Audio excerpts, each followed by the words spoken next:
Bon, on va commencer cette vidéo en parlant directement du vif du sujet, ok? Et on va donner ses fleurs à Rudy Gobert, comme on dit. Le gars, c'est un gars qui a beaucoup été critiqué, de ma part aussi, hein, euh, notamment sur sa offense. Mais s'il y a un truc bien qu'on peut être sûr, c'est que défensivement, Gobert, c'est un monstre, ok? Peut-être qu'il n'est pas bon à défendre sur les petits, à switch, etc. Mais quand il s'agit de rim protection, euh, de gêner les grands, il est top tier. Top tier. 4 Defensive Player of the Year. Il a détruit Jokic sur la série d'avant. Là, il a encore détruit Wemby sur le premier match. Je vais vous mettre les stats. Euh, il a limité, euh, comment dire, Wemby à 11 points, à 5 sur 17, 0 sur 8 à 3 points. Euh, un match de ouf, surtout quand. Enfin, là, tu vois les stats, mais quand tu regardes le match, c'est encore pire. Tu vois que Wemby, il a lock-up Wemby. Et défensivement, en plus en attaque, il a mis des paniers. Il a pu provoquer des fautes. Donc, match énorme de la part de Rudy Gobert, qui prouve que défensivement, c'est l'un des meilleurs big men de l'histoire. Euh, voilà, donc je tenais à dire ça, à commencer par ça, parce que, voilà, moi, j'ai beaucoup critiqué Rudy Gobert. Après, je tiens à préciser beaucoup sur son attaque et son habilité à défendre sur les guards. Mais voilà, là, il est en train de nous prouver que c'est un generation talent de ce côté du terrain.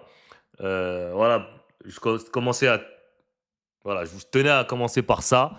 Maintenant, on va parler du match. Ok, Minnesota euh, qui a battu les Spurs 102-104 chez les Spurs, sans DiVincenzo avec Anthony Edwards off the bench. Ok, pour vous rappeler, les gars, Anthony Edwards, il revient d'une blessure au genou. Il s'est hyperextend, donc il a fait une extension du genou il n'y a même pas 2 semaines et là il revient. C'est un malade mental et tu vois que c'est un dog.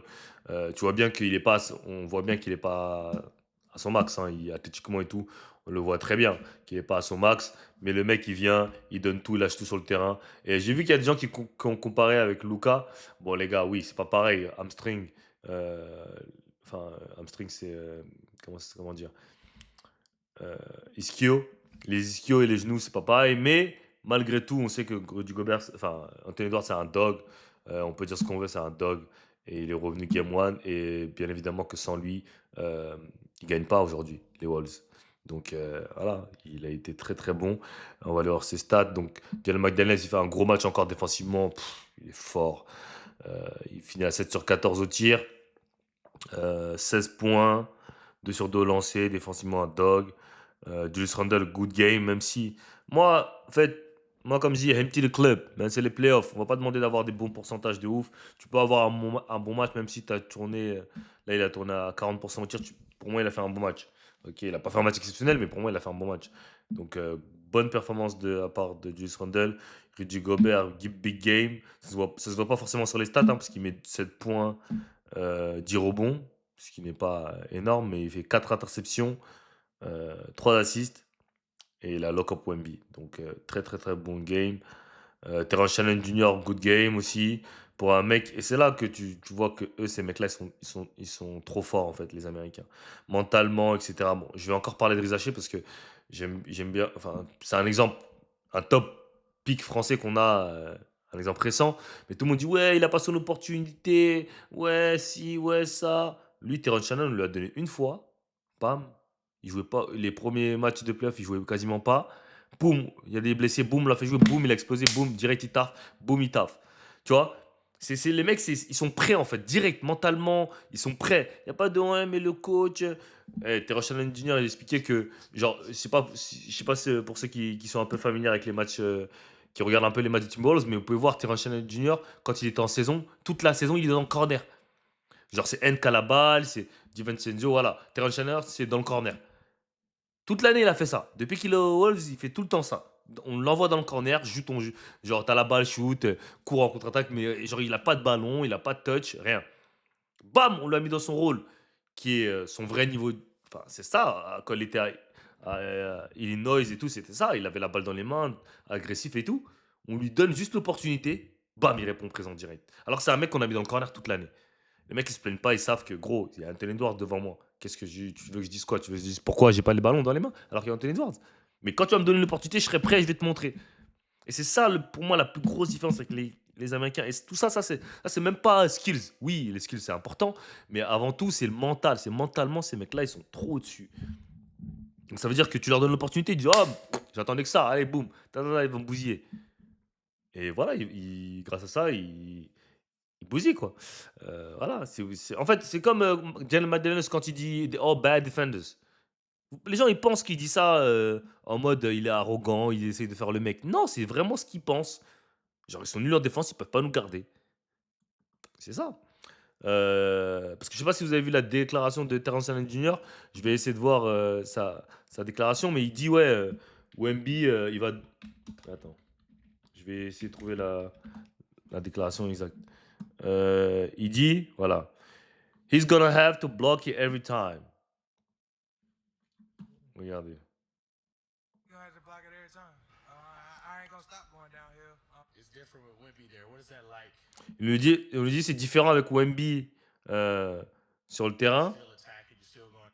Il a dit qu'est-ce que tu vas faire? Tu vas continuer à attaquer? Tu vas faire quoi? Il a dit I ain't gonna lie, I ain't gonna stop going downhill. Je vais pas arrêter de driver. Il, il a dit, je lui ai dit ça. Il a dit un petit truc. Il a dit il va devoir me bloquer tous les jours. Faut que si voilà, en gros il va devoir me contrer tout le temps. S'il veut que voilà, en tout cas moi je vais pas m'arrêter, je vais pas arrêter de driver. Si il va devoir me contrer à chaque action. C'est tout. Si voilà. Tu vois ça c'est la mentalité d'un gars tu vois. Et voilà. Donc, donc voilà, moi je suis pas surpris de cette défaite. Moi je pense que les Wolves sont meilleurs que les Spurs. Je pense que les Spurs manquent beaucoup d'expérience.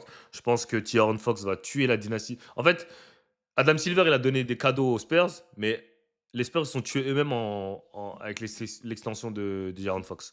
Ça va les tuer. Je vous le dis ça, je vous le dis depuis longtemps. Je vous le dis, il est surcoté ce mec, il est pas consistant et tout. Je vous le dis depuis longtemps, Tyron Fox. Mais les gens vont voir, ok? Les gens vont voir. Moi, je vous le dis. Jaren Fox, il n'est pas au niveau. Ensuite, tu as Anthony Edwards, Mike Conley, good game. Euh, Anthony Edwards, big game en 25 minutes. Ok, il a mis ses 18 points. 2 sur 3 à 3 points. Voilà, serein. Malgré qu'il n'a pas ses qualités athlétiques, serein. Voilà. Après, tu as Nazrid qui fait 5 sur 8 au tir. Il fait un bon match aussi, Nazrid, avec 9 rebonds. Tu as Bones Island qui n'a pas fait un bon match. Moi, pour moi, il était dégueulasse. Il a raté tous ses shoots et tout. Mais bon, voilà, il a permis à Mike Conley de souffler un peu. Et Jalen Clark, j'ai pas trop de trucs. Maintenant, côté Spurs. Alors, on a Devin Vassell. Je trouve qu'il a fait un match correct. Ok.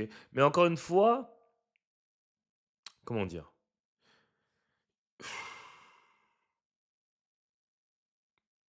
En fait, ils sont jeunes. Ils sont jeunes. Je sais qu'il y en a beaucoup qui veulent les voir finale de conférence, etc., mais ils sont jeunes. Ils ont le temps, donc c'est que de l'expérience à prendre. Mais voilà, j'attends plus de ces gars-là. Je sais pas comment expliquer. Julian Champagny, good game. Franchement, j'ai trouvé qu'il a été super bon. Il a même un plus-minus de 7. Wemby, il a joué 40 minutes, 5 sur 17 au tir, 0 sur 8 à 3 points, 1 sur 2 au tir, 15 rebonds, 12 blocs. Euh, il a été dominant, mais offensivement, il n'est pas bon. Et si offensivement, il n'est pas bon, Wemby, je pense que c'est compliqué pour les Spurs. En fait, on a besoin d'un Wemby qui est bon offensivement. Et pour que en fait, ça puisse attirer des double teams.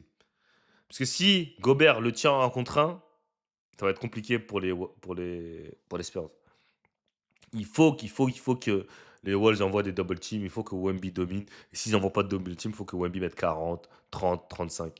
Et là, on va vraiment voir comment Wemby va tenir parce que moi, je pense que son pourcentage, il va baisser parce qu'il va jouer beaucoup plus de minutes. Là, par exemple, il a joué 40 minutes, ok? Et je pense qu'avec la fatigue, ton pourcentage, il baisse. Et je pense que Wemby, plus il va jouer, moins ce pourcentage, il va être correct.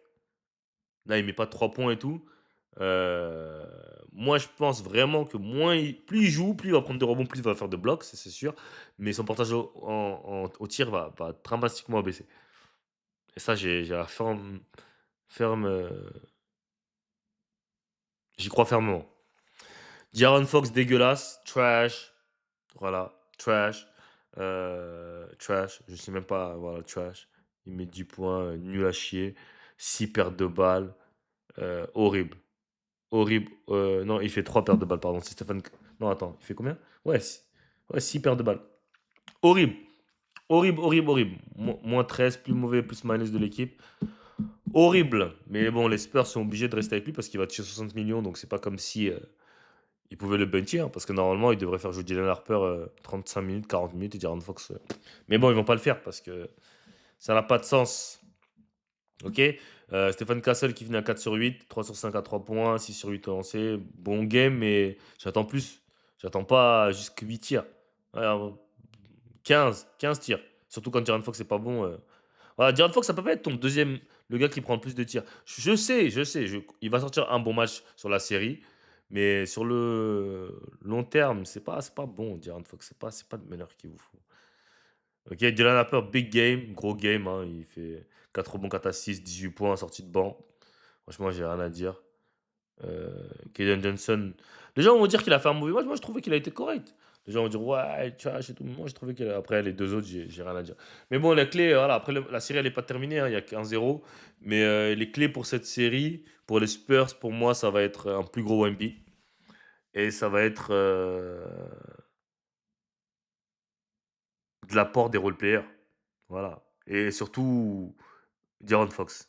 En fait, si De'Aaron Fox est bon, ouais, les Spurs gagnent. Mais le problème, c'est que tu peux pas compter sur le fait que De'Aaron Fox va être bon tout le temps. Donc c'est très très très compliqué. Je sais pas comment ils vont s'en sortir, mais c'est très très compliqué. Ok. Likez, commentez, abonnez-vous. Rejoignez-moi sur mon Patreon pour plus de contenu pour les réactions au match. Et voilà. I'm out of here.